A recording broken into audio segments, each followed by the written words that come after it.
हरे कृष्णा, राधे राधे। आप सभी का गीता क्लास में बहुत बहुत स्वागत है। ओम ज्ञानतिमिरन्धस्य ज्ञानञ्जनशलाकया चक्षुरुन्मिलितं येन तस्मै श्रीगुरुवे नमः। गुरुवे गौरचन्द्राय राधिकाय सदाय कृष्णाय कृष्णभक्ताय तद्भक्ताय नमो नमः। नमो विष्णुपादाय राधिकाय प्रियात्मने श्रीमद्भक्तिवेदान्त नारायणीति नामिने। श्री कृष्ण लीला कथनी सुदाक्षम औदार्य माधुर्य गुणशुद्धम वरम वरेण्यं पुरुषं महन्तं नारायणं तं शिरसा नमामि। श्री चैतन्य मनोभीष्टं स्थापितं येन भूतले स्वयं रूपः कदा मह्यं ददाति स्वपदान्तिकम्। आजानुलम्बितभुजो कनकावदातो सङ्कितनयनपित्रो कमलायताक्षो विशम्भरो द्विजवरो युगधरं पालो वन्दे जगत्प्रियकरो करुणावतारो। नमो महावदन्याय कृष्णप्रेमप्रदायते कृष्णाय कृष्णचैतन्यनाम्ने गौरकृष्णे नमः। हे कृष्ण करुणा सिंह दीनबन्धो जगत्पते गोपेश गोपिका कान्त श्रीराधाकान्त नमोस्तुते। तत्काञ्चन गौराङ्गी राधे वृन्दावनेश्वरी वृषभानुसुतदेवी प्रणमामि हरिप्रिये।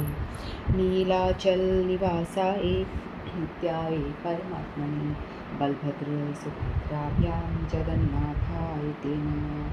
जय श्री कृष्ण चैतन्य प्रभु नित्यानंद श्री अद्वैत गदाधर शिवासादि गौर भक्त वृंद। हरे कृष्णा कृष्ण कृष्ण हरे हरे, हरे राम राम राम हरे हरे। हरे कृष्णा कृष्ण कृष्ण हरे हरे, हरे राम राम राम हरे हरे। मैं सर्वप्रथम अपने परम आराधितम गुरुपाद पद्म नित्य लीला प्रविष्टम विष्णुपादष्टोत्तर श्री श्रीमद् भक्ति वेदांत नारायण गोस्वामी महाराज जी के श्री चरणों में अनंत कोटि दंडों प्रणाम करती हूँ। तत्पश्चात समस्त रूपानुगुरु परंपरा के चरणों में मेरा अनंत कोटि दंडों प्रणाम। आप सभी को मेरा यथा योग्य प्रणाम स्वीकारो। हरे कृष्णा। तो हम सभी श्रीमद् भगवद गीता का अध्ययन कर रहे हैं। तो हम भक्ति मार्ग 12वां अध्याय हमारा चल रहा था। तो इस अध्याय में 20 श्लोक हैं, बहुत छोटा सा अध्याय है। और इस जो चैप्टर है इसको हमने 3 पार्ट्स में डिवाइड किया था।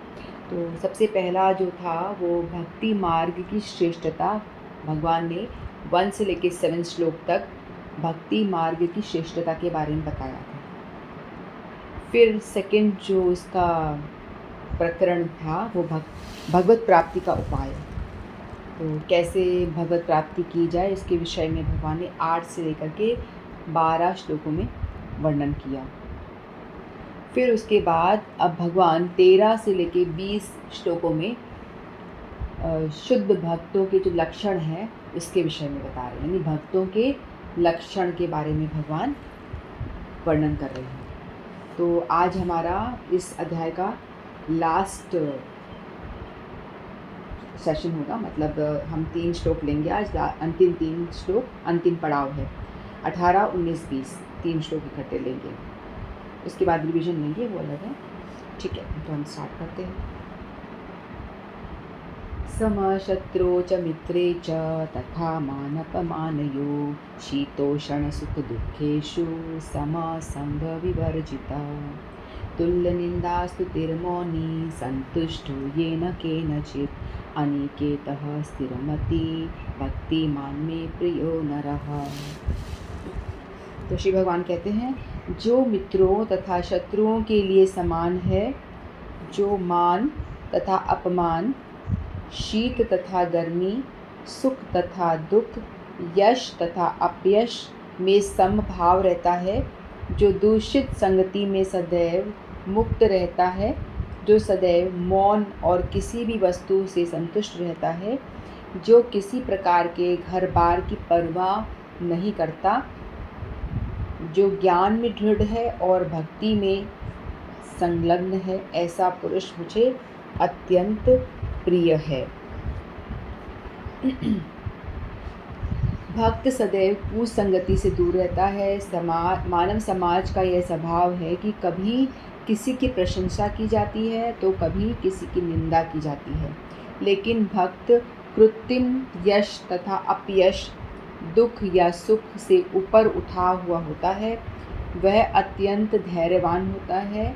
वह कृष्ण कथा के अतिरिक्त कुछ भी नहीं बोलता, अतः उसे मौनी कहा जाता है। मौनी का अर्थ यह नहीं कि वह बोले नहीं, अपितु यह है कि वह अनर्गल आलाप न करे। मनुष्य को आवश्यकता पर बोलना चाहिए और भक्त के लिए सर्वाधिक अनिवार्य वाणी तो भगवान के लिए बोलना है। भक्त समस्त परिस्थितियों में सुखी रहता है।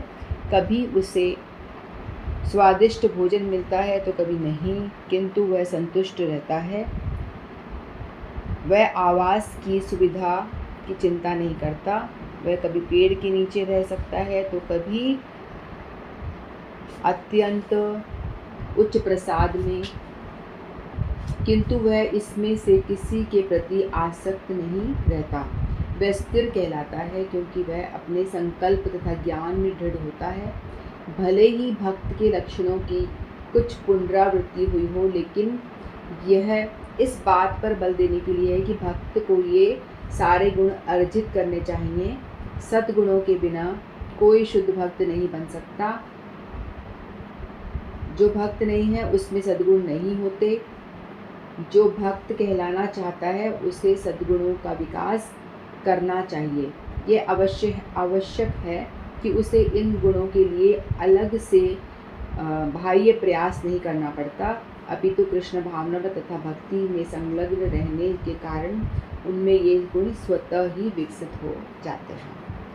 तो ये हमने श्रील प्रभुपाद जी का जो गीता है, श्रीमद् भगवद गीता यथारूप, उसका तात्पर्य पढ़ा। इससे पहले वाले श्लोक में भगवान ने 5 लक्षण बताए थे 12.17 में, न हर्षति, न द्वेषति, न सोचति, न कांक्षति, शुभाशुभ परित्यागी। ये सारे 5 उन्होंने भगवान बताए थे, 5 लक्षण शुद्ध भक्तों की। हम शुद्ध भक्तों की बात कर रहे हैं, ठीक है। तो भगवान को प्रिय होने वाले भक्तों के 5 गुण थे, और अभी भगवान बताएंगे भगवान को प्रिय होने वाले भक्तों के 9 गुण, और 9 गुणों के बारे में भगवान बता रहे हैं। भक्ति मानस में प्रियो नर, सम शत्रो च मित्रे च, सममानपमानयो, शीतोषण सुख दुखेषु समः, संग विवर्जिता, तुल्य निंदा स्तुति, मौनी, संतुष्टो येन केनचित, अनिकेतः स्थिरमति। ये 9 और गुण भगवान ने बताए। तो सबसे पहला है जो सम शत्रो च मित्रे च। तो सर्वत्र भगवत बुद्धि होने तथा राग द्वेष रहित होने के कारण सिद्ध भक्त का किसी के प्रति शत्रु भाव नहीं होता, किसी से भी कोई शत्रुता नहीं होता। तो लोग ही उनके व्यवहार में अपने स्वभाव के अनुसार अनुकूलता या प्रतिकूलता को देखकर उसमें मित्रता या शत्रुता का आरोप करते रहते हैं, है ना। तो भक्तों को ऐसा पर्टिकुलर किसी से कोई द्वेष नहीं होता है, वो सबके प्रति समदृष्टि रखते हैं, है ना, हर किसी को फ्रेंड। लेकिन कुछ लोग उनसे जलते हैं या जो भी है, जैसे अर्जुन थे, अर्जुन जी तो बेचारे, और ये 5 पांडव थे, ये तो किसी के प्रति कोई द्वेष भाव रखते नहीं थे, भगवान के भक्त थे, लेकिन फिर भी दुर्योधन व्यर्थ में उनसे द्वेष कर रहा है ना। वो उनकी दृष्टि है, सामने वाले की दृष्टि है कि वो द्वेष कर रहा है, और इन पांडवों के मन में कोई द्वेष भावना नहीं है, वो तो अपने भाई समझ रहे हैं। इनफैक्ट युद्ध करने के टाइम पे भी वो कहते हैं मेरे भाइयों को मैं नहीं मारना चाहता, वो तो यही कह रहे थे, है ना। तो लेकिन वो अपने अपने व्यवहार के अकॉर्डिंगली किसी को दुश्मन समझ रहे हैं, अनुकूल प्रतिकूलता भाव से वो देख रहे हैं। तो जैसे कि एक दिया जला दिया जाए, है ना, तो दिया जला दिया, जैसे मैंने आके एक मोमबत्ती को जलाया, तो मोमबत्ती ऐसा थोड़ी ना कि मेरे को ही लाइट देगी क्योंकि मैंने जलाया है तो मुझे ही रोशनी मिलनी चाहिए। कमरे में जो भी लोग बैठे हैं सबको वो इक्वली रोशनी प्रदान करती है ना। उसी तरह से वृक्ष भी है, वृक्ष के नीचे जो भी आश्रय लेगा, जो बैठेगा, उसको वो छाया और फल प्रदान करेगा। फल लेना चाहेगा तो फल भी वो सबको देगा और छाया भी प्रदान करेगा। यहाँ तक कि ऐसा नहीं है कि वो वृक्ष बोलेगा जो मुझे पत्थर मार रहा है तो मैं उसको छाया नहीं दूंगा, तो वो बिल्कुल सम है। चाहे वो पत्थर मारने वाला, उसे काटने वाला भी उसके नीचे आकर के आश्रय लेता है तो वो उसको वो छाया प्रदान करता है।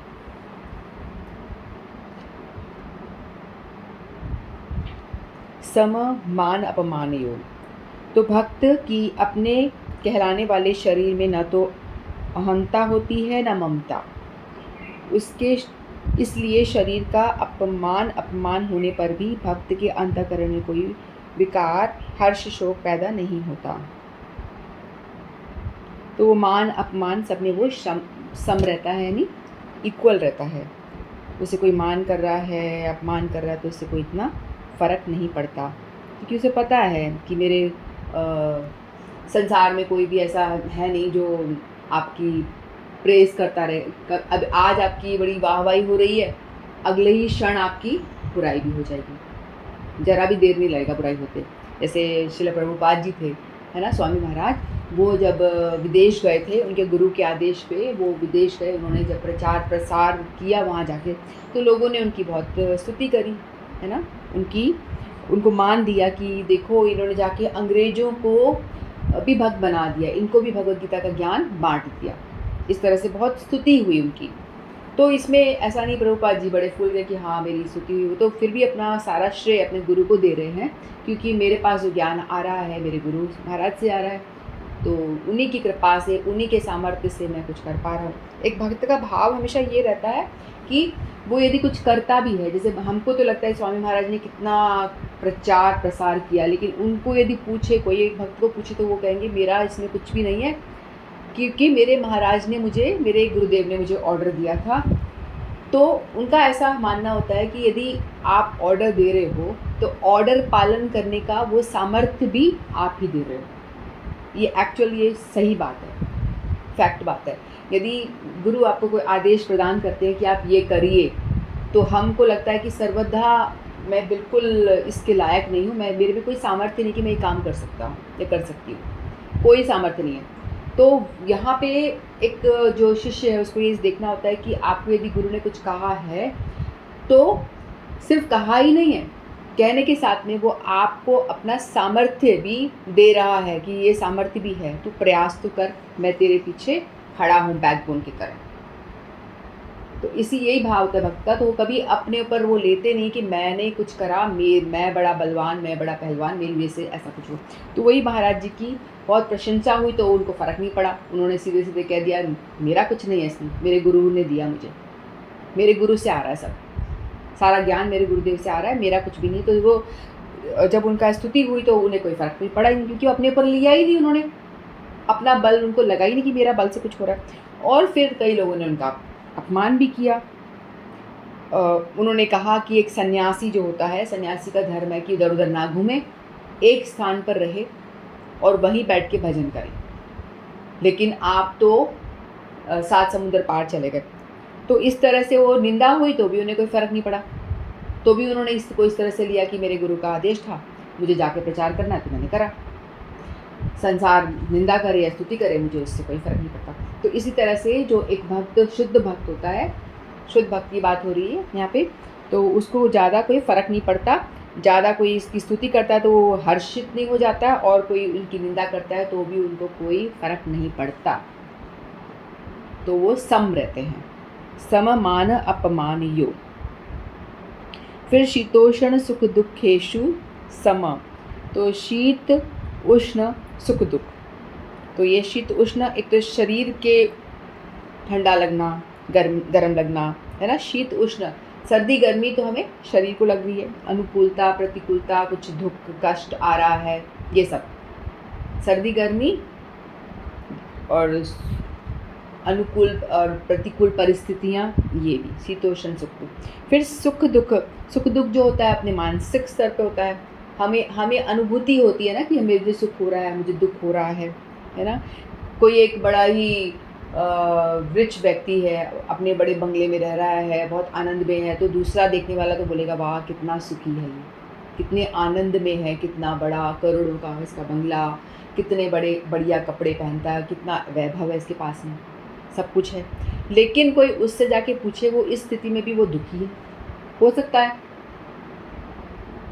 मटीरियली सब चीज़ें हैं उसके पास में, लेकिन दुख किसी और बात का हो सकता है, बेटों का हो सकता है, संतान का हो सकता है ना, पत्नी का हो सकता है, कुछ भी हो सकता है, या अपना खुद के शरीर का कुछ हो सकता है। तो इसलिए व्यक्ति ज़रूरी नहीं है कि सब कुछ होते हुए भी वो सुखी ही हो। तो सुखी होना, ये वैसे तो देखा जाए तो सुखी होना अपने हाथ की बात होती है। सुख और दुख आपको कोई दे नहीं सकता। एक झोपड़ी में रहने वाला व्यक्ति भी सुखी हो सकता है, वो दिन भर मजदूरी करेगा, कमाएगा, अपना रोज़ की रोजी रोटी के लिए मेहनत करके कमाएगा, और 4 व्यक्तियों का खाना कमा के लाया है, और चारों जो घर के सदस्य हैं आराम से खा पी के सो जाएंगे आराम से, संतुष्ट, है ना। लेकिन वहीं जो मैंने एग्जाम्पल दिया अभी, करोड़पति जो है वो भी असंतुष्ट है। तो संतुष्ट होना ये अपने हाथ की बात है। हम चाहें तो झोपड़ी में भी संतुष्ट रह सकते हैं, यदि हम अपनी जो कंडीशन है उसको एक्सेप्ट कर लें। बस यही प्रॉब्लम यहाँ आती है कि हम लोग एक्सेप्टेंस नहीं होता, हम एक्सेप्ट नहीं कर पाते हैं अपनी स्थिति को। हमें भगवान ने जिस भी हाल में रखा है, जो भी हमें मिला है या नहीं मिला है, जो है अपने पास में, उससे संतुष्ट रहना चाहिए। संतुष्टि का जूता जिसने पहन लिया वो हमेशा खुश रहेगा, उसे कोई विचलित नहीं कर सकता, उसे कोई दुखी नहीं कर सकता, क्योंकि वो संतुष्ट है। मेरे को इतना ही मेरे कर्म में था, मेरे प्रारब्ध में जो मुझे मिलना था वो मुझे मिल गया। जो मिलना है उसे कोई रोक नहीं सकता, और जो नहीं मिलना उसे कोई दे नहीं सकता, क्योंकि हम जो पूर्व कर्म करें उसके अकॉर्डिंगली हमें मिलता है सुख दुख और वैभव प्रतिष्ठा। जो भी कुछ हमें मिलती है वो हमारे पूर्व के कर्मों के पुण्यों के हिसाब से हमें मिलती है। तो जो भक्त है उसको ये अच्छे से क्लैरिटी है, उसको मालूम है कि मेरे को जो मिल रहा है वो मेरे लिए पर्याप्त है और उसी के ही मैं लायक हूँ। तो उसने संतुष्टि का जूता जिसने पहना हुआ है, तो वो उसको कोई भी कांटे, कोई भी अनुकूल जो प्रतिकूल परिस्थितियाँ हैं उसको इफ़ेक्ट नहीं करेंगी। ठीक है, तो इसीलिए उसको शीत उष्ण सुख दुख, उससे मानसिक तनाव नहीं होता और वो खुश रहता है, हर परिस्थिति में सुखी रहता है। संग विवर्जित, जो चौथा गुण बताया, आसक्ति असंग संगति। तो संग विवर्जित का 2 अर्थ हम ले सकते हैं। एक तो आसक्ति, उससे हमें अपने आप को डिटैच करना है, अटैच, यानी हम ज़्यादा उससे बिल्कुल जुड़े हुए हैं, है ना। जैसे कि मैं मेरा मेरा करते हैं ना लोग, मेरा घर, मेरा ये, मेरा, इवन मेरा बेड, मेरा तकिया होता है ना, हमारे घर में तो होता है, मेरी बेटी मेरे तकिए को हाथ मत लगाओ, मेरे बेड को हाथ मत लगाओ, ऐसा होता है सबका, मेरा मेरा मेरा। छोटे से बच्चा भी मेरा खिलौना, मेरा ये, मेरी प्लेट, मेरी चम्मच, क्या क्या मेरा नहीं होता, मेरा टॉवल, मेरे कपड़े, हज़ारों चीज़ मेरे मेरे मेरे। तो ये है आसक्ति, अपनी चीज़ों से, मटेरियल चीज़ों से आसक्ति, उसको उससे संग, उससे डिटैच होना, मेरा मेरा छोड़ो, सब भगवान का। फिर दूसरा असंग संगति, और संग भी जो है हमारा सही होना चाहिए, क्योंकि जैसा करोगे संग वैसा चढ़ेगा रंग। तो एक जो डिवोटी है, भक्त, शुद्ध भक्त है, वो इस चीज़ का बहुत ध्यान रखता है कि भाई ऐसे जगह ही जाना है, ऐसे लोगों से ही मेल जोड़ बढ़ाना है जो उसी की, उनको भक्ति में प्रोग्रेस करने में हेल्प कर सके, है ना। जिससे कि हमें लगे कि हम इनके साथ हम उठना बैठना रखेंगे तो हमारी भक्ति में हमें कुछ सीखने मिलेगा, तो हम उससे जुड़ेंगे, और लगेगा यहाँ, यदि हम यहाँ जाएंगे तो हमारा भजन में हम यदि एक स्टेप चले हैं तो वो भी खींचकर हमको कीचड़ में धकेल देगा। तो ये इसको कहते हैं असंग असत्य संगति, उस असत्य संगति से दूर रहना है। तो ज़्यादातर हम यहाँ देखते हैं मटीरियल लाइफ में हमें असत्य संगति ही मिलती है, असत्य संगति तो भरी हुई है, सारे असत्य संगति ही भरी हुई है कि आप डेली यदि ऐसे लोगों के साथ रह जाओगे तो आप टाइम नहीं लगेगा कि आपको कब वो बिल्कुल ही पतित कर दें, गिरा दें। तो इसलिए जो भक्त है वो इस चीज़ के लिए बहुत सावधान रहता है कि संगति बिल्कुल जो है एकदम सही रहनी चाहिए। और यदि हमें अपने, जैसे हम जॉब में हैं, मटीरियल लाइफ में हम जाते हैं, हमें सबके साथ रहना पड़ता है ना। सभी तरह के लोग होते हैं, ऐसा नहीं है कि वहाँ तो भक्त होते हैं, वहाँ तो सब तरह के लोग होते हैं, लेकिन उनके साथ में भी हमें व्यवहार तो करना पड़ता है। तो उसमें आप रहो, व्यवहार करो, लेकिन उसमें ज़्यादा इन्वॉल्व मत हो जाओ। जैसे कि होता है ना कई दफ़ा स्कूल में भी, जैसे मैं जॉब करती थी तो मेरा बता रही एग्जाम्पल, तो हम लोग यहाँ कई पार्टीज़ होती हैं, कई बार जाना पड़ता है सबके साथ में, तो हम जाते हैं, जाएंगे ही, क्योंकि अगर आप सोशल लाइफ जी रहे हो तो आपको सबके साथ चलना पड़ेगा। तो आप वहाँ पे जा रहे हो, इन्वॉल्व हो रहे हो, तो मे भी हो सकता है भक्त को वो चीज़ अच्छी नहीं लग रही है, वो चीज़ अच्छी नहीं लग रही, लेकिन वो अपना प्रेजेंस वहाँ महसूस कराएगा, वो है वहाँ पे और उनके साथ में वैसा ही बिहेव कर रहा है, वैसे ही रह रहा है, लेकिन अंदर से डिटैच। आई थिंक समझ में आ रहा होगा मैं क्या समझा रही हूँ। अंदर से उस चीज़ में वो इन्वॉल्व नहीं हो रहा है। जैसे कि अध्याय 2 में भगवान ने कछुए का एग्जाम्पल दिया हुआ है, बहुत सुंदर एग्जाम्पल दिया है कि कछुआ जो है ना अपने पैरों को अंदर कर लेता है, शेल में कर लेता है।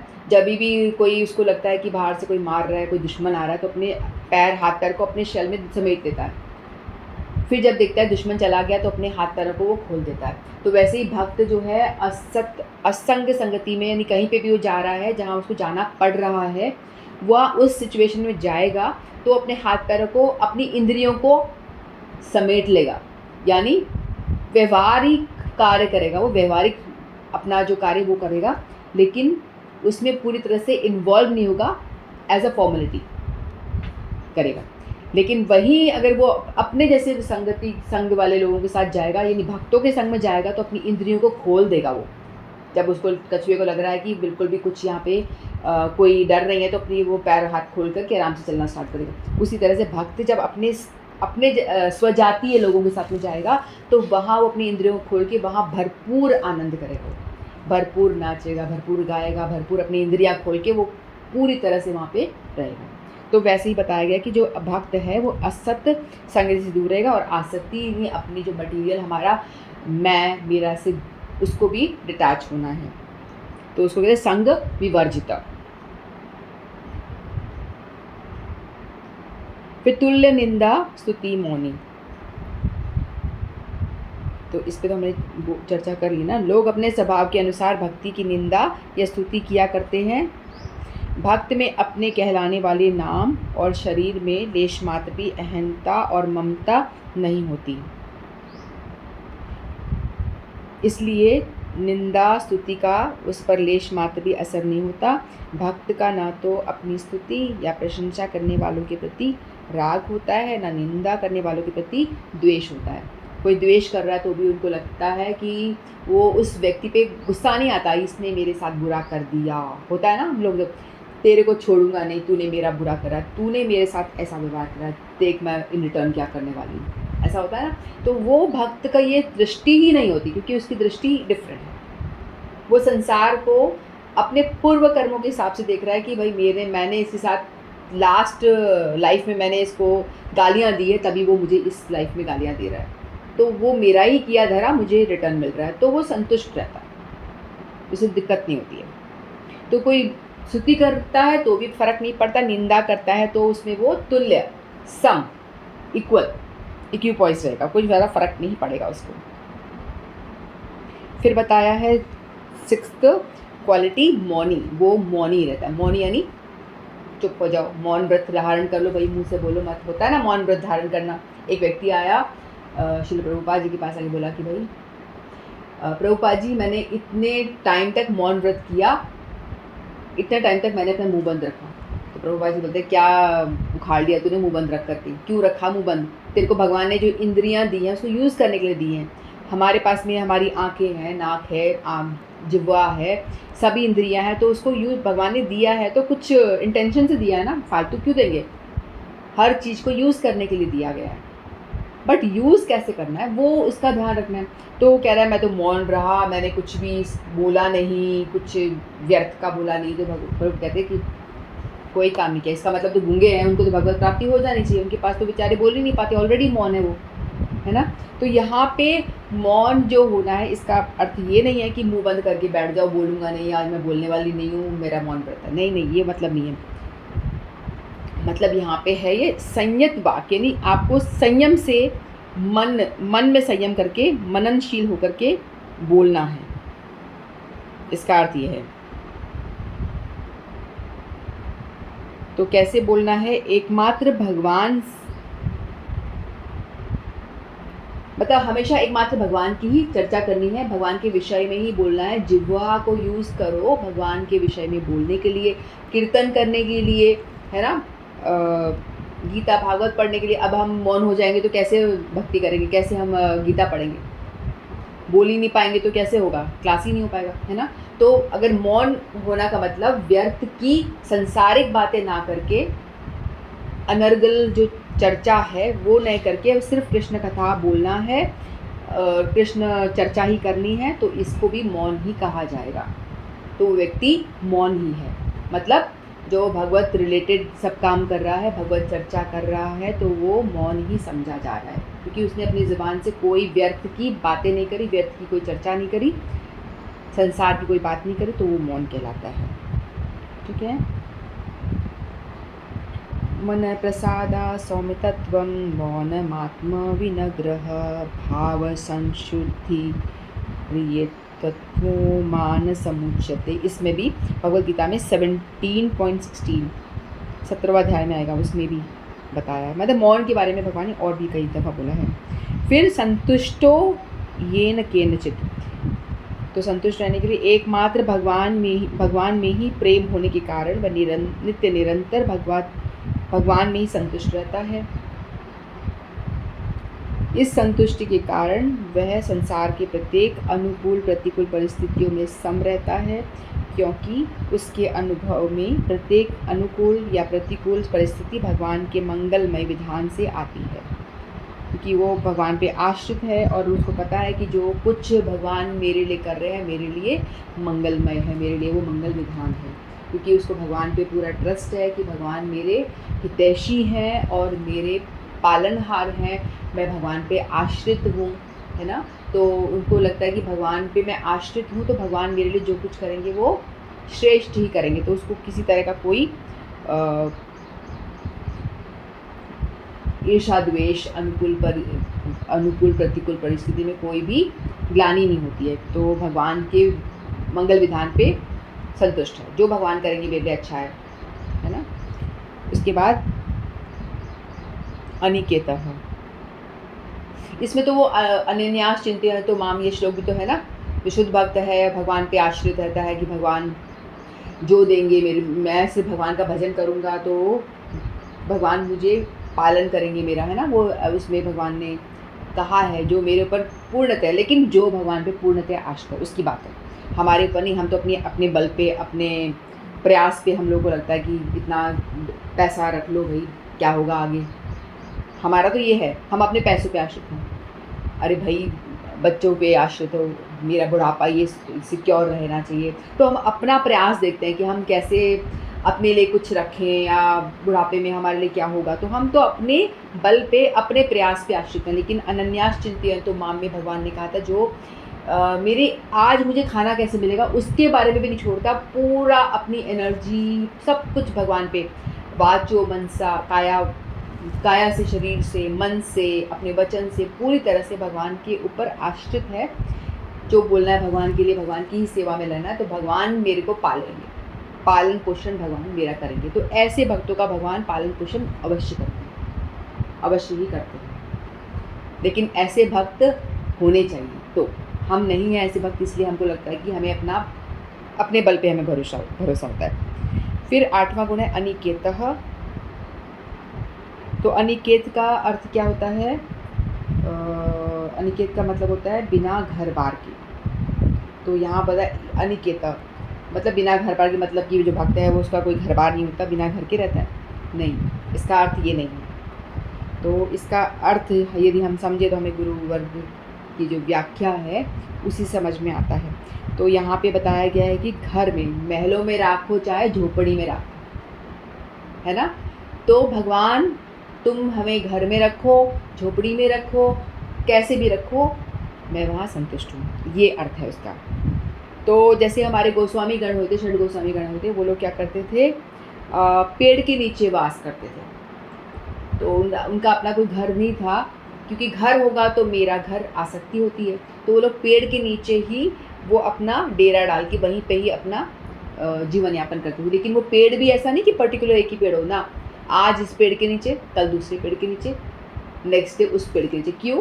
क्योंकि मेरे को ऐसा ना हो जाए ये पेड़ मेरा, ये पेड़ तेरा, तो यहाँ पे भी मेरा तेरा ना हो जाए, इसीलिए वो अलग अलग पेड़ों के नीचे रहते थे। और वहीं दूसरा एक और एग्जाम्पल मिलता है कि महाराज अम्बरीश जो थे, महाराजा थे, तो जाहिर सी बात है वो बड़ी महल में रहेंगे, है ना। तो महाराज अम्बरीश महल में रहते थे, लेकिन कोई आसक्ति नहीं थी। वो भी बहुत बड़े डिवोटी थे, बहुत अच्छे डिवोटी थे। तो मतलब वो महल में रह करके पूरे ठाट बाट के साथ में रह करके पूरा सोना चांदी सब भोग आसक्ति करके अच्छे अच्छे गहने जेवर पहन के, लेकिन नो अटैचमेंट एट ऑल, कोई अटैचमेंट नहीं। भगवान ने मुझे दिया है, भगवान की प्रॉपर्टी है, जब लेना चाहे ले लेंगे, ऐसा वाला भाव। तो वो भी एक सन्यासी ही है, चाहे वो महल में रह रहे, लेकिन वो एक सन्यासी की तरह ही रह रहे हैं। तो जो षड गोस्वामी हैं, वो जो भी कुछ करते हैं सब भगवान की प्रसन्नता के लिए करते हैं। तो यदि कोई उनको कहे, षड गोस्वामी को यदि कोई कहे कि आपको भगवान की सेवा के लिए महल में रहना पड़ेगा, तो वो झट चले जाएंगे, वहाँ रह लेंगे, क्योंकि भगवान की सेवा करनी है महाराज की, तो मैं जरूर करूँ, चले जाएंगे। और अम्बरीश महाराज को कहेगा कि आपको भगवान की सेवा के लिए महल त्यागना है और जंगल में रहना है, तो वो भी तुरंत बिना एक सेकंड थॉट करे वो छोड़ करके जंगल में आके रहेंगे। तो मतलब अनिकेत का मतलब घर नहीं है मेरा, मतलब कहे कैसे भी रखो भगवान की सेवा के लिए, जहाँ पे भी मैं रहूँगी या रहूँ, तो उससे मेरी कोई आसक्ति नहीं है। इवन हमारी जो आत्मा है, उसका शरीर, या जो शरीर हमारा है, ये आत्मा का घर है, तो उससे भी आसक्ति नहीं होनी चाहिए। इस शरीर से भी हमें आसक्ति नहीं होनी चाहिए। होता है ना, हम लोग शरीर से बड़े आसक्त होते हैं, शरीर को सजाते हैं, संवारते हैं, सब कुछ शरीर के लिए करते हैं, कुछ कहने की ज़रूरत नहीं है। तो यहाँ पे अनिकेत का मतलब ये है कि घर से आसक्ति नहीं होनी चाहिए, महलों में राखो चाहे झोपड़ी में वास, तो ये वाला। यह आवास की चिंता नहीं करता, वह कभी पेड़ के नीचे रह सकता है तो कभी अत्यंत ऊंचे महल में, किंतु वह उनमें से किसी के प्रति आसक्त नहीं होता, इवन अपने शरीर पे प्रति भी आसक्त नहीं होता। 2.55 श्लोक में भी बताया भगवान ने स्थिर मति ही, मति एकदम स्थिर। इसमें क्या बताया है, प्रजहाति यथा कामान सर्वान् पार्थ मनोगतान् आत्मन्येवात्मना तुष्ट स्थित प्रज्ञस्तदोच्यते। ये जो नवा गुण है स्थिरमति, भक्त की बुद्धि में भगवत तत्व की सत्ता और स्वरूप के विषय में कोई संशय नहीं अथवा विपरीत ज्ञान नहीं होता। यानी भगवान को भगवान माना है, इसमें कोई डाउट नहीं है मुझे कि भगवान ही भगवान है, इसके अलावा और कोई नहीं। तो इसमें स्थिरमति, दृढ़ विश्वास है ना। अतः उनकी बुद्धि भगवत के ज्ञान में कभी किसी अवस्था में भी विचलित नहीं होती, इसलिए उनको स्थिरमति कहा गया है। अभी हम लोगों की तो मति स्थिर नहीं है, हमें तो कोई कहेगा कि यहाँ नहीं वहाँ चलो, कृष्ण भगवान की पूजा कर रहे हैं, राधा कृष्ण की पूजा चल रही है कई दिन से, हमारी मन में डिज़ायर है, कामना पूर्ति हो ही नहीं रही है, मति हिल गई।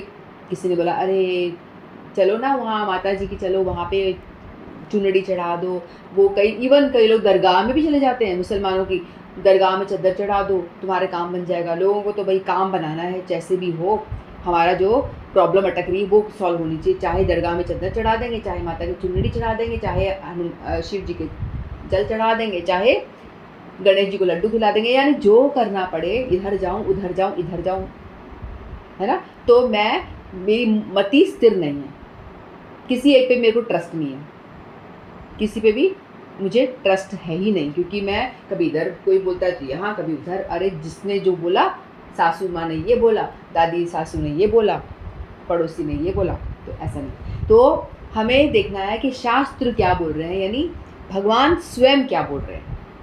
हम इधर उधर की बातें सुनते हैं, इस पड़ोसी ने ये बोला, वो माता जी ने ये बोला, ये मैया ने ये बोला, ये बातें हम बड़ा सुनते हैं और उनको मानना शुरू करते हैं। लेकिन हमें ये नहीं देखते कि भगवत गीता जो भगवान की साक्षात स्वयं की वाणी है, वो भी तो कह रहे हैं कुछ हमसे। वो क्यों नहीं जानना चाहते हैं, उसकी हमें पढ़ी नहीं है। वो भगवत गीता कौन पढ़े, इतना बोरिंग, कौन सुने, ये होता है हमारा। भाई शरीर मिला है तो ये मस्ट है, हम लोगों को तो पता है, इसलिए हम सुन रहे हैं, पढ़ रहे हैं। हम तो बड़े, हमारी बुद्धि, सौभाग्य, हमारा जगह है, तो हम गीता जी को हमने खोल लिया। तो भगवान की बड़ी कृपा है जो अपन ये कर पा रहे हैं। ये सब चर्चा है, बड़ा आसान बात नहीं है, हर किसी की बस की बात नहीं होती। गीता पढ़ना सुनना हर किसी की बस की बात नहीं है। देख लीजिए ग्रुप में कितने से लोग आके सुन रहे हैं, नहीं है हर किसी की बात। ये भगवान जिस पे कृपा करते हैं, जिसको बुद्धि देते हैं, वही समझ सकता है, वही इसको डाइजेस्ट भी कर सकता है। तो ये भगवान की कृपा, बहुत बड़ी कृपा है, तभी हम ये सब कर पा रहे हैं, अन्यथा तो ये पॉसिबल नहीं है। तो हम लोग को जानना चाहिए कि हमारे शास्त्र श्रीमद् भगवद गीता में ठाकुर जी भगवान स्वयं क्या हमें कह रहे हैं, उस चीज़ को हमें मानना चाहिए। तो भगवान हमें कहते हैं कि स्थिर बुद्धि जिसकी है, स्थिर मति का मतलब जिसको पूरी तरह से ये विश्वास है कि भगवान ही है, कोई कुछ भी कहे, नहीं मुझे नहीं जाना, मेरे भगवान मुझे नहीं दे रहे तो कोई बात नहीं, मैं तो इन्हीं का ही आश्रित रहने वाला हूँ या रहने वाली हूँ। वो दे तो ठीक, ना दे तो ठीक, नहीं दे रहे क्योंकि मेरे कर्मों में नहीं है, इसलिए मुझे नहीं मिल रहा है ना। या दो ही बातें होती है, या मेरी मर्जी की होती है या भगवान की मर्जी की होती है। मेरी मर्जी की हो गई तो मैं प्रसन्न, वाह भगवान ने मेरी सुन ली, भगवान तेरा शुक्रिया। मेरी मर्जी की नहीं हो रही, जो मैं चाहती हूँ वैसा नहीं हो रहा, तो कोई बात नहीं, भगवान की मर्जी की हो रही है और भी अच्छी बात है। तो दोनों स्थिति में खुश, लेकिन मति स्थिर, व्यवसायत्मिका बुद्धि नहीं, इधर उधर नहीं, है ना, एक निष्ठ बुद्धि, स्थिर मति। ऐसे भक्त जो होते हैं भगवान को प्रिय होते हैं। ठीक है, तो हमने इन दो श्लोकों में जाना, सम शत्रु च मित्रों च, शत्रु और द्वेष का कोई उनका वो भेद नहीं, सबको सम देखते हैं। मान अपमान में कोई भी विचलित नहीं करता उनको। शीतोषण सुख दुखेशु, उसमें भी सम रहते हैं। संग विवर्जित, आसक्ति से अपने आप को त्यागना, और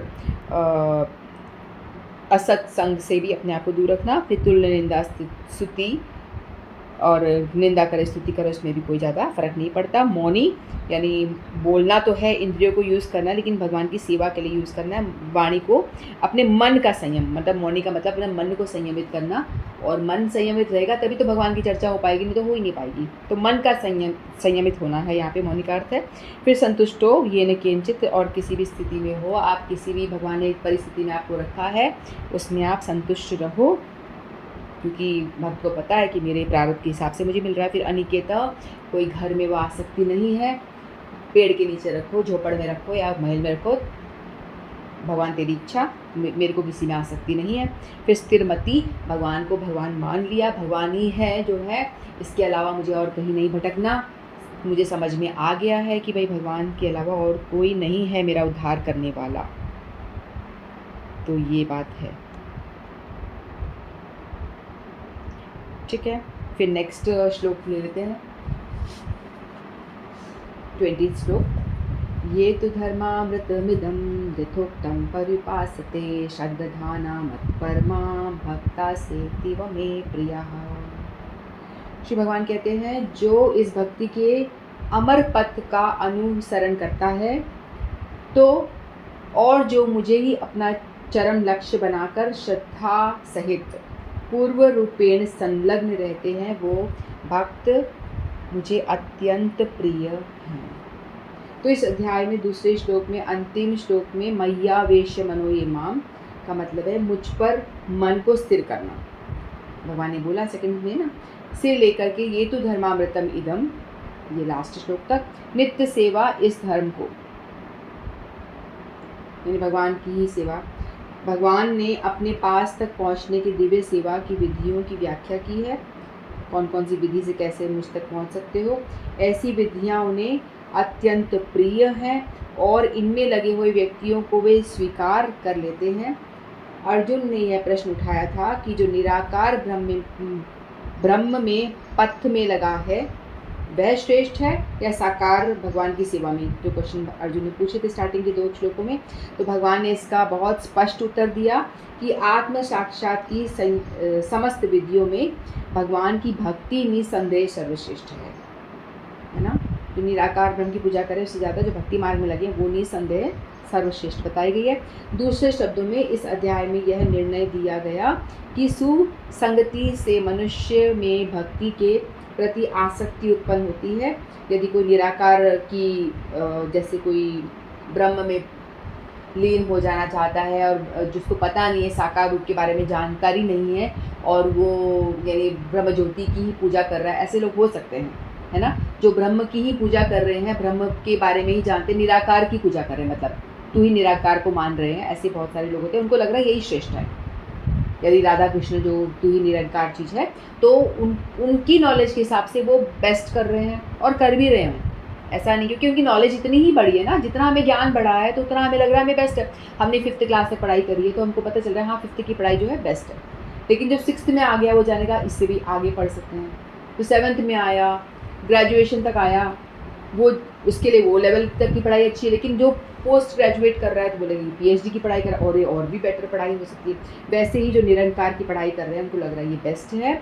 लेकिन यदि उनके संगत यानी उसके भाग्य यदि उदय होते हैं, उनको यदि सत्संग मिलता है यानी किसी साधु का संग हो जाता है और उसको समझ में आता है कि भाई ये पढ़ाई तो मेरी बेस्ट है लेकिन इससे भी अच्छा कुछ मैं जान सकती हूँ, अच्छा प्रैक्टिस कर सकती हूँ, जो मुझे उसको और ऊंचे डेस्टिनेशन मुझे मिल जाएगा, तो उसका वो मोड़ छोड़ करके वो ऑटोमेटिकली सही यानी और हायर गोल को अचीव करने के लिए वो प्रयासरत हो सकता है। यदि साधु संग नहीं मिलेगा, यदि उनको ऐसा कोई भक्त से कांटेक्ट नहीं होगा, तो वही प्रैक्टिस करेंगे और उनको कई जन्म लगेंगे।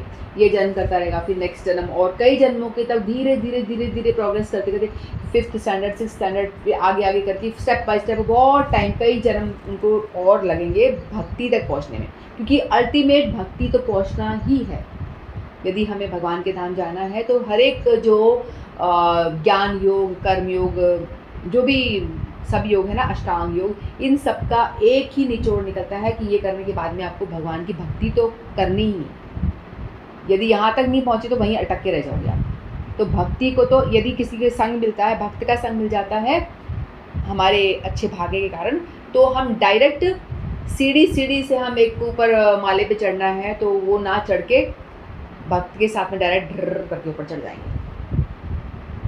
एक सुंदर सा कोट मैंने भेजा था एक दफ़ा ग्रुप में, बहुत अच्छा मैंने कोट मेरे सामने आया। क्या था वो, किसी चींटी को हरिद्वार जाना है तो वो कैसे जाएगी, तो वो स्टेप जाएगी, कितना टाइम लगेगा, है ना। तो गुरु के बारे में था वो कि गुरु का क्या काम है, तो गुरु हमारी लाइफ में क्यों इम्पोर्टेंट है। तो चींटी अपना प्रयास करके जा ही नहीं पाएगी, है ना। लेकिन यदि वो चींटी गुरु के कपड़ों में बैठ जाए तो जब गुरुदेव पहुँचेंगे वहाँ पे तो चींटी बड़ी फटाफट पहुँच जाएगी। उसी तरह से जो व्यक्ति अपना प्रयास से धीरे धीरे करता रहेगा तो पता नहीं कितने अनंत जन्म व्यर्थ कर देगा वो। लेकिन यदि साधु संग, गुरु का संगत हो जाता है, उनकी बातों को फॉलो कर लेते हैं, तो वो लिफ्ट में भी वो ऊपर जैसे हरिद्वार पहुँच जाएगा फट से, या गोलोक धाम पहुँच जाएगा, वो फट से लिफ्ट में वो बहुत कम टाइम में चढ़ जाएगा ऊपर। तो इसीलिए कहते हैं कि सुसंगति से मनुष्य में भक्ति के प्रति आसक्ति उत्पन्न होती है, फिर भक्ति में आसक्ति उत्पन्न हो जाएगी, जिससे वह प्रामाणिक गुरु बनाता है। और तब वह पहले तो थोड़ा जानकारी होगी, तभी तो श्रद्धा होगी, फिर गुरु के विषय में सोचेंगे भाई हाँ गुरु बनाएं कि ना बनाएं, जज करेंगे। हमें किसी से पता चली बात तो देखेंगे क्या कितनी सच्चाई है इसमें, अपने तर्क के हिसाब से कोशिश करेंगे ना कितना सही है या कितना गलत है, ये जो बता रहे हैं ये क्या सही है, थोड़ा अपना बुद्धि यूज़ करेंगे। फिर लगेगा हाँ नहीं जो बोला है वो खुद भी प्रैक्टिस कर रहे हैं, खुद भी कर रहे हैं और सही है, तो फिर बाद में हम गुरु धारण करेंगे। ऐसे ही कोई गुरु, हम किसी को बोलेंगे गुरु बना लो, कोई नहीं बनाएगा, क्योंकि वो जब तक खुद से अपने अंदर उसको तर्क वितर्क करके उस लेवल तक नहीं पहुँचेगा तो वो नहीं धारण कर सकते। तो यही बात है। तो जिससे वह प्रामाणिक गुरु बनाता है तब वह उससे श्रद्धा, आसक्ति और भक्ति के साथ सुनता है, तभी वो श्रद्धा, आसक्ति, भक्ति के साथ में श्रवण करता है, कीर्तन करता है, फिर वो प्रैक्टिस भी करेगा, जो जो बताया गया उसको फॉलो करेगा और भक्ति के विधि विधानों का पालन करने लगता है। इस तरह वह भगवान की दिव्य सेवा में तत्पर हो जाता है। इस अध्याय में इस मार्ग की स्तुति की गई है। अतएव इसमें कोई संदेह नहीं रह जाता कि भगवत प्राप्ति के लिए भक्ति ही आत्म साक्षात्कार का परम मार्ग है। तो भक्ति मार्ग जो है सबसे ज़्यादा श्रेष्ठ है। इस अध्याय में परम सत्य की और निराकार धारणा वर्णित है। इसकी संस्तुति उस समय तक के लिए की गई है जब तक मनुष्य आत्म साक्षात्कार के लिए अपने को समर्पित नहीं कर देता। निराकार का भी भगवान ने बताया है, बोला ये भी ठीक है, मेरी ही ज्योति है ना। दूसरे शब्दों में, जब तक उसे शुद्ध भक्ति की संगति करने का अवसर प्राप्त नहीं होता तभी तक निराकार की धारणा लाभप्रद हो सकती है, जो मैंने बताया अभी। जब तक उसको पता नहीं है, उसका ऐसा संगति हुई नहीं, तब तक वो निराकार उसके लिए बेस्ट है। लेकिन जब उसको समझ में आएगा तो उसके लिए शुद्ध भक्ति की ओर मुड़ेगा। परम सत्य की निराकार धारणा में मनुष्य कर्म फल के बिना कर्म करता है और आत्मा और पदार्थ का ज्ञान प्राप्त करने के लिए ध्यान करता है। यह तभी तक आवश्यक है जब तक शुद्ध भक्त की संगति प्राप्त न हो। सौभाग्यवश यदि कोई शुद्ध भक्ति में सीधे कृष्ण भावनामृत में लगना चाहता है तो उसे आत्म साक्षात्कार के इतने सोपान पार नहीं करने पड़ते। इतना सारा मनुष्य जीवन बर्बाद करने की ज़रूरत नहीं है। स्ट्रेट मार्ग मिल रहा है भक्ति वाला, उसको अपना लो। भगवद गीता के बीच के 6 अध्यायों में जिस प्रकार भक्ति का वर्णन हुआ है वह अत्यंत हृदयग्राही है। किसी को जीवन निर्वाह के लिए वस्तुओं की चिंता नहीं रहनी होती, क्योंकि भगवत कृपा से उनकी सारी स्वतः सुलभ हो जाती हैं। इस प्रकार भगवद गीता के 12वें अध्याय का भक्ति योग का भक्ति वेदांत तात्पर्य पूर्ण हुआ। तो ये समझ में आया। ये तो धर्मामृतम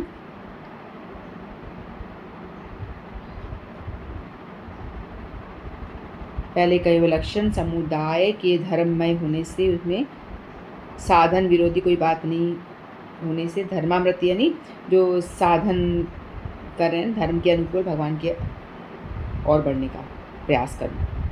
तो इसमें भगवान बता रहे हैं, पहले तो भगवान ने पहले वाले श्लोकों में तो भगवान ने बताया कि जो शुद्ध भक्त है उनके बारे में बताया, लेकिन जो 20वां जो श्लोक है इसमें भगवान जो प्रैक्टिसिंग, जो हमारे जैसे डिवोटी हैं जो प्रैक्टिस कर रहे हैं उनके बारे में भगवान बता रहे हैं। तो उनके जो श्रद्धाना अश्रद्धाना जो इसमें 9.3 में था ना, अश्रद्धाना पुरुषा धर्मस्याय परंतप अप्राप्यमा निवर्तन्ते मृत्यु संसार वर्तमनी। तो सबसे पहले हमें श्रद्धा होती है तभी हम भक्ति मार्ग की ओर बढ़ते हैं। भगवान में श्रद्धा, भगवान के बताए गए मार्ग में श्रद्धा, भगवद गीता में श्रद्धा, भगवान में श्रद्धा होगी तभी हम भगवद गीता का पालन करेंगे। तो सबसे पहला जो स्टेप है श्रद्धा का है ना। जो प्रैक्टिसिंग डिवोटी, श्रद्धा होगी तभी वो कुछ करेगा।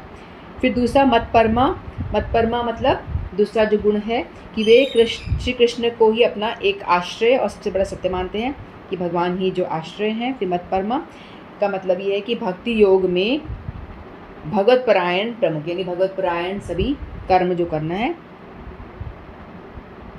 भगवत कृपा से अपने आप साधन होता है। क्योंकि हम जो कुछ साधन कर रहे हैं हमसे हमें लगता है कि हम कर रहे हैं, वो हम खुद नहीं कर रहे होते, भगवान ही हमसे करा रहे होते हैं। जैसे भगवान ने बोला ना कि तू तो सिर्फ क्या बोलते हैं, निमित्त मात्र बन सभ्यसाची। तो भगवान कहते हैं कि मैंने तो सबको दिखाया ना विश्व रूप में कि सबको तो मैं ऑलरेडी मार चुका हूँ, तू तो बस निमित्त बन जा। तो अर्जुन को यदि विश्व रूप नहीं दिखाता, अर्जुन तो सोचता कि मैंने मारा है, मैंने ही सबकी हत्या कर दी, मैं ही बड़ा बलवान पहलवान, यही बोलेगा ना, भाई कितना शौर्य मेरे अंदर है, योद्धा हूँ मैं। लेकिन भगवान ने पहले ही उसको बता दिया, देख मैंने सबको मार दिया। तो अर्जुन ने तो ऑलरेडी देख लिया, तो भगवान तो मार चुके हैं, तो मैं तो निमित्त हूँ सिर्फ। तो भगवान अर्जुन को कतई वो नहीं आया ना अंदर अहंकार। उसी तरह से हम लोग को भी, उससे हमें भी ये शिक्षा मिलती है कि जो भी कुछ हमारे साथ में हो रहा होता है सब ऑलरेडी भगवान ही कर रहे होते हैं। गीता पढ़ाना, माला करना, सब कुछ भगवान ही हमसे करवाने का सामर्थ्य देते, तभी हम कुछ कर पाते हैं, नहीं तो हम नहीं कर सकते। माला भी भगवान की हमसे नहीं हो तो हमें भगवान से प्रे करना चाहिए, भगवान हम कर नहीं पा रहे तो कृपा करो कि हम माला में थोड़ा टेस्ट जागृत हो, हम कर पाएँ। तो भगवान ही वो टेस्ट देंगे तो माला भी हम कर सकते हैं। जो हम ऐसे होंगे कई जो हम माला उठा नहीं पाते, माला कर नहीं पाते, काउंटर भी नहीं उठा पाते, ऐसे बहुत हो सकते हैं। मैं खुद ही धक्का मार के अपने आप को करती हूँ, तो होता है ऐसा। तो लेकिन हमें पुश करना होता है अपने आप को और भगवान से प्रे करनी है कि भगवान इतनी बुद्धि, इतना स्थिर बुद्धि दो, इतना सामर्थ्य दो कि मैं हरि नाम ठीक से कर पाऊँ। गीता श्रवण में मेरी थोड़ी सी मति जगे, कुछ मैं टेस्ट डेवलप हो मेरा, तो ये सब भगवान ही करवाते हैं। भगवान की तो भक्ति मार्ग पर चलने वाला भगवत आश्रित साधन के लिए यहाँ भक्ता पद प्रयुक्त हुआ है। तो भक्ता यानी जो हम सारे जो हैं भक्ति मार्ग को अवलंबन कर रहे हैं, तो हम लोगों को ऐसा थोड़ी ना है कि किसी को बड़ा आनंद आ रहा होगा, चलो आज क्लास अटेंड कर ले। हो सकता है हम सब अपने आप को धक्का मार के आए हो, अरे भाई क्लास है, चलो जुड़ जाओ यार, होता होगा ना, चलो जुड़ जाओ, सुन लेते हैं। तो एक फॉर्मेलिटी के लिए भी कई आ रहे होंगे, कई हो सकता है बड़े इंटरेस्ट के साथ भी आ रहे होंगे, जिनकी लेवल अच्छा बढ़ गया है भक्ति करते करते, तो वो इंटरेस्ट से सुन रहे होंगे, कुछ अपने आप को ज़बरदस्ती से भी सुना रहे होंगे। लेकिन हम लोग जो प्रयास कर रहे हैं ना, भक्ता भगवान ने बोला, यानी प्रैक्टिसिंग डिवोटी, जो अभ्यास कर रहे हैं, अभ्यास करने वाले, उनको भगवान ने भक्ता बोला गया है। तो भगवान कह रहे हैं कि जो प्रैक्टिसिंग डिवोटी है वो मेरे को बड़े प्रिय है। ते में अति प्रिया, भगवान कह रहे हैं कि ये जो डिवोटी है मुझे ते में अति प्रिया, भगवान ने बोला है। भगवान ने शुद्ध भक्तों के लिए नहीं बोला है कि मुझे बहुत प्रिय है। जो शुद्ध भक्त होते हैं ना, उनको तो भगवान कभी कभी दर्शन भी देते हैं, उनके साथ में आदान प्रदान करते हैं, उनके साथ में बातें भी करते हैं, मतलब आदान प्रदान होता है। तो जैसे कि शुद्ध हमारे गोस्वामीगण हैं, उनको भगवान ने आकर के दर्शन दिए, स्वप्न में आए, बोला कि मैं यहाँ पे हूँ, निकालो मुझे, गर्मी लग रही है, चंदन लगाओ मुझे। फिर किसी को सनातन गोस्वामी को बोला मुझे भूख लग रही है, कुछ खाने को दो, तो उन्होंने बाटी बोला, अरे क्या बाटी, सूखा सूखा दे दिया, कुछ घी डाल इसके अंदर।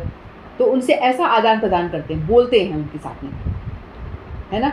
तो उनको तो भगवान कभी दिखाई दे रहे हैं, कभी तो भगवान से उनका आदान प्रदान हो रहा है। लेकिन जो प्रैक्टिसिंग हमारी जैसी ड्यूटी, हमें तो ऐसा कुछ होता नहीं, हमारे ड्यूटीज़ तो हमें हमसे बात भी नहीं करते, कुछ भी नहीं करते।